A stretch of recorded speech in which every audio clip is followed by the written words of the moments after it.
Halo, salam bahagia Bapak Ibu guru hebat. Kali ini saya akan menjelaskan mengenai kesimpulan dan refleksi pengetahuan dan pengalaman baru yang telah saya pelajari dari pemikiran Ki Hajar Dewantara. Modul 1.1 Koneksi Antar Materi.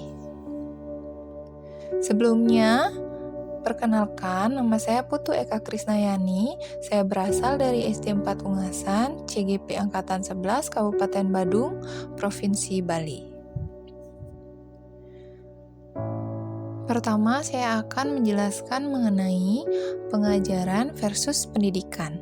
Jadi, menurut Ki Hajar Dewantara, pengajaran adalah bagian dari pendidikan.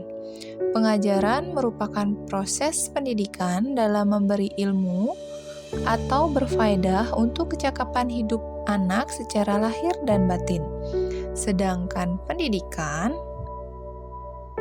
memberi tuntunan terhadap segala kekuatan kodrat yang dimiliki anak agar ia mampu mencapai keselamatan dan kebahagiaan yang setinggi-tingginya, baik sebagai seorang manusia maupun sebagai anggota masyarakat.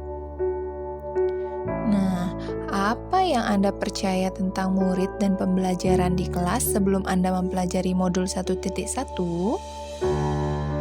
Jadi, sebelum mempelajari modul 1.1 mengenai pemikiran filosofis Ki Hajar Dewantara, saya memandang bahwa pembelajaran itu hanya sebatas transfer materi dari guru kepada murid. Kemudian saya cenderung hanya melihat hasil evaluasi murid dan ketuntasan materi lebih penting dari segalanya. Kemudian saya menempatkan murid hanya sebagai objek pembelajaran dan tidak peduli pemahaman murid apakah mereka sudah paham atau belum terhadap materi yang sudah saya ajarkan di kelas. Kemudian saya juga berpikir bahwa keberhasilan hanya berdasarkan nilai KKM saja.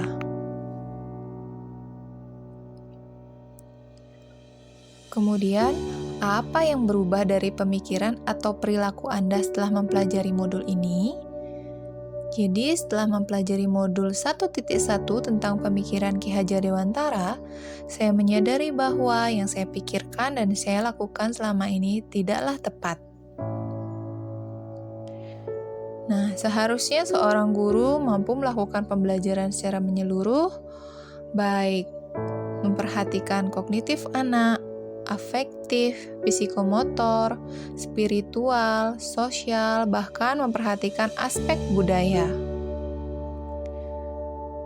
Guru seharusnya dapat menjadikan murid sebagai subjek pembelajaran. Guru memberikan ruang kepada murid untuk dapat berekspresi, berpendapat, berkreasi selama proses pembelajarannya, baik di kelas maupun di luar kelas.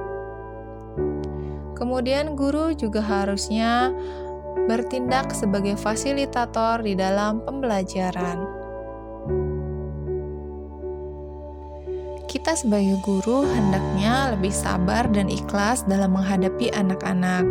Kemudian kita juga harus memahami karakter murid yang dalam tingkat sekolah dasar mereka lebih banyak bermain sambil belajar. Kita juga sebagai guru harus dapat menghargai perbedaan karakter murid karena mereka berasal dari berbagai latar belakang sosial yang berbeda. Mereka juga memiliki karakteristik yang berbeda, memiliki bakat dan minat yang berbeda pula. Kemudian, apa yang dapat segera Anda terapkan lebih baik agar kelas Anda mencerminkan pemikiran Ki Hajar Dewantara?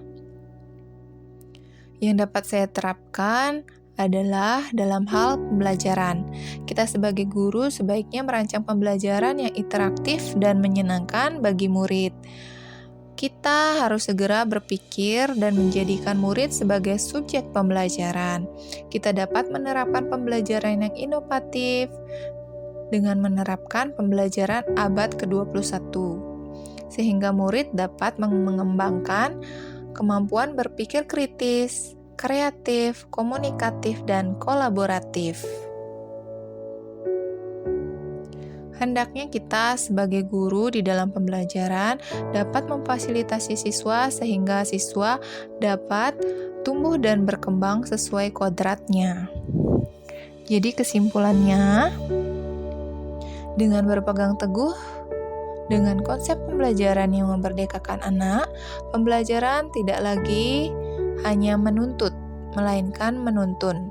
Karena tugas guru adalah memberikan tuntunan dan mendampingi murid, sehingga pembelajaran yang berpihak pada murid dapat tercipta dengan baik.